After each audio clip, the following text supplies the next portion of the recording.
Javier Oliva es profesor investigador en la Facultad de Ciencias Políticas y Sociales de la UNAM, experto en temas de seguridad, y le agradezco que esté con nosotros esta mañana. Javier, ¿cómo está? Buenos días. ¿Qué tal, Juan Carlos? Buenos días, saludos al auditorio, que tengamos todas y todos un buen arranque de semana. Gracias, Javier. Un inicio complicado en materia de seguridad para la presidenta Claudia Sheinbaum.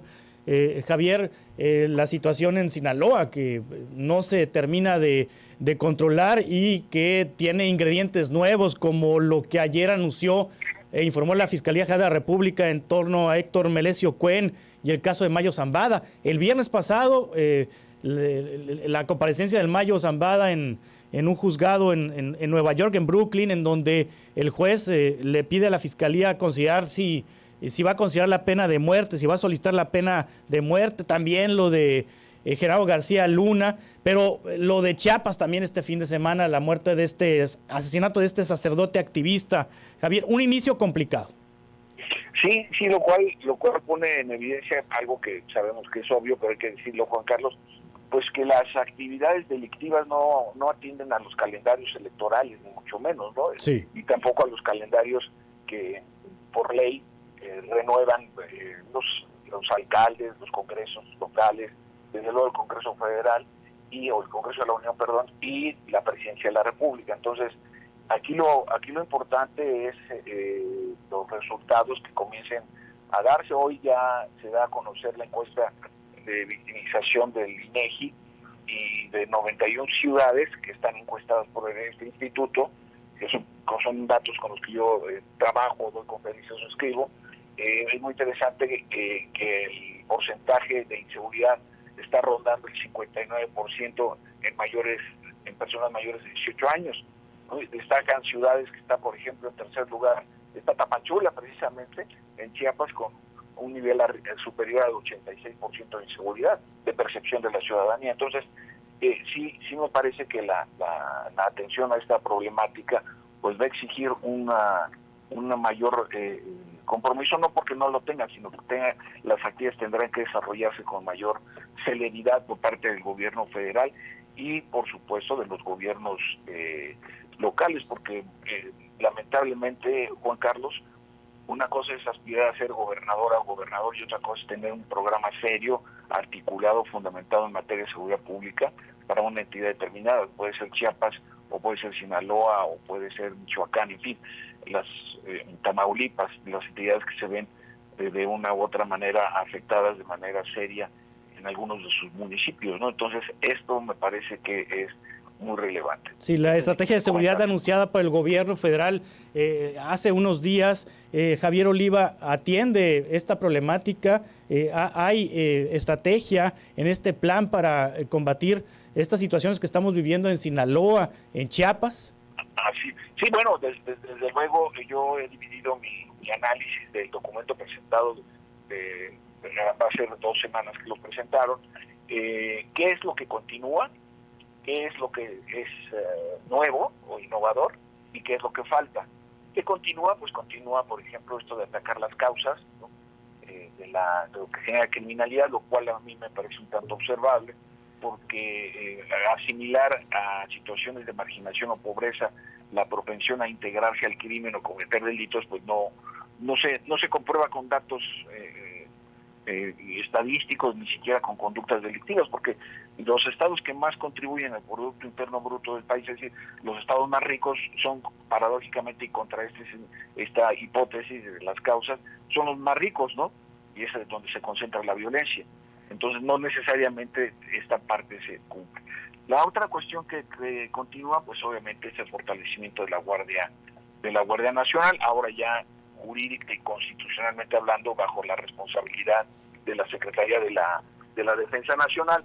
Lo innovador, desde luego, pues esta creación, aunque ya existía en otra administración, ya existió en el sexenio de Felipe Calderón, sí, la Subsecretaría de Inteligencia, ahora se crea nuevamente con la idea de articular los recursos que generan las distintas áreas del gobierno federal a nivel precisamente de los productos de inteligencia. Sí, una inteligencia en el gobierno. Sí, Juan Carlos, perdón. Sí, adelante, Javier. Sí, y lo que falta son 2 aspectos fundamentales desde mi punto de vista. El primero, el ambiente internacional, es decir, no es ni siquiera mencionado en el programa. Yo entiendo que más que una estrategia es un programa de inicio, digamos así, de la administración.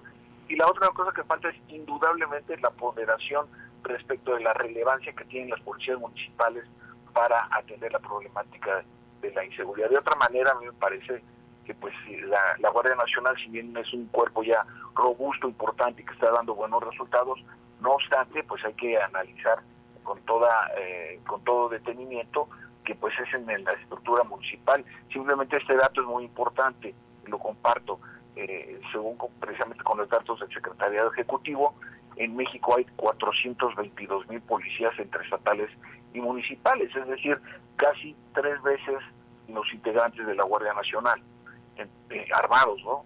Los policías. Entonces, esto es importante tenerlo en consideración porque desde mi punto de vista parte de la clave para resolver la problemática o al menos contenerla a nivel local. Recordemos también, los datos son muy importantes, Juan Carlos. El 95% de los delitos que se cometen en mi país tienen que ver con el fuero común, es decir, asalto a mano armada, robo de automóvil, robo a transeúnte, en fin, ¿no? Transporte público. Y claro, lo que pasa es que mediáticamente los delitos del fuero federal pues son mucho más llamativos, pero lo que lastima a la sociedad en el día a día es la delincuencia común. Ese es mi segundo comentario. Sí, ahorita que hablaba Javier Oliva de que en el sexenio de Felipe Calderón había una dependencia que trataba la inteligencia, ¿de veras podemos creer que no sabía Calderón de Genaro García Luna? Pues sí, claro que resulta difícil de creerlo, ¿no? Vamos a ver cómo se desenvuelve ahora. Es muy probable que él se asista a la figura del testigo protegido, sí. Es probable, o testigo colaborador, que son dos figuras que contempla el derecho penal estadounidense. Yo no soy experto, simplemente porque estoy al tanto de lo que está ocurriendo allá con varios juicios de delincuentes importantes. Entonces, pues ver qué es lo que comienza a decir y hacia dónde llegan las investigaciones, porque ha pasado de largo la muy importante declaración de la ex embajadora en México, la Roberta Jacobson, sí, claro, en donde declaró que los servicios de inteligencia de Estados Unidos estaban al tanto de lo que hacía García Luna. A mí lo que me llama la atención es que el FBI lo propuso en el último año de Calderón para ser director general del Interpol, o todavía más extraño que haya vivido 10 años en Miami con una empresa de seguridad precisamente sin que nadie lo hubiera molestado, ¿no? Sí. Entonces, en fin, esto todavía va para largo, estimado Juan Carlos. Sí, pero es muestra también de que el narco está metido en decisiones de gobierno. Pues ahí vemos al Mayo Zambada en esta carta donde asevera que cuando fue privado de la libertad y secuestrado por su ahijado, Joaquín Guzmán López, en Sinaloa, iba a una finca a mediar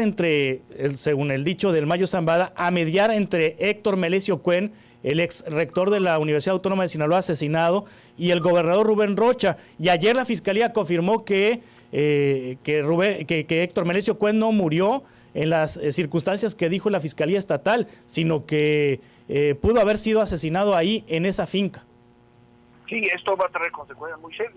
Desde el punto de vista del gobernador, debió de haber pedido licencia para las investigaciones, dado que está directamente involucrado, y para evitar cuestionar o condicionar el trabajo de la Fiscalía Local y por supuesto de la Fiscalía General de la República. Entonces, el hecho de que un delincuente de tan alto nivel como Ismael Zambada García medie entre dos exrectores de la Autónoma de Sinaloa, bueno, nos habla del nivel de descomposición o de contubernio y complicidades que hay en esa entidad en lo que se refiere al poder político y el poder de los criminales.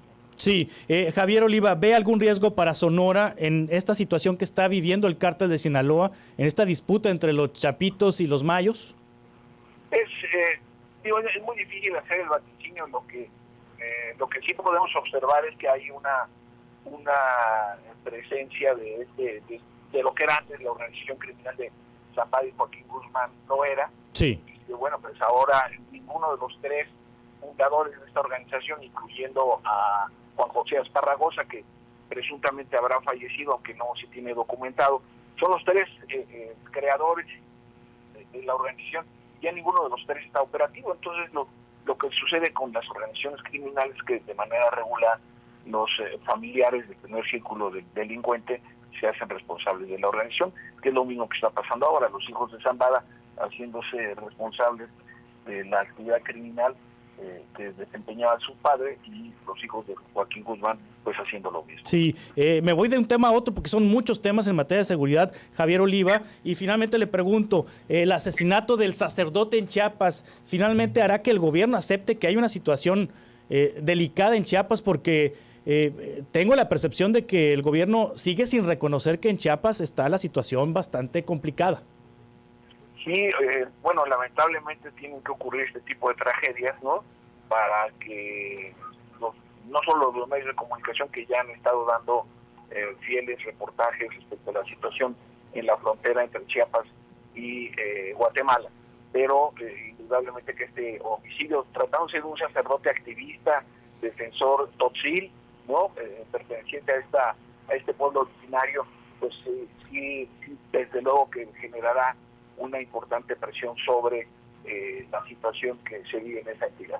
Sí, Javier Oliva, muchas gracias, como siempre. Gracias, Juan Carlos, buena semana. Igualmente, Javier Oliva es investigador, profesor de la Universidad Nacional Autónoma de México, profesor en la Facultad de Ciencias Políticas y Sociales de la UNAM y experto en temas de seguridad.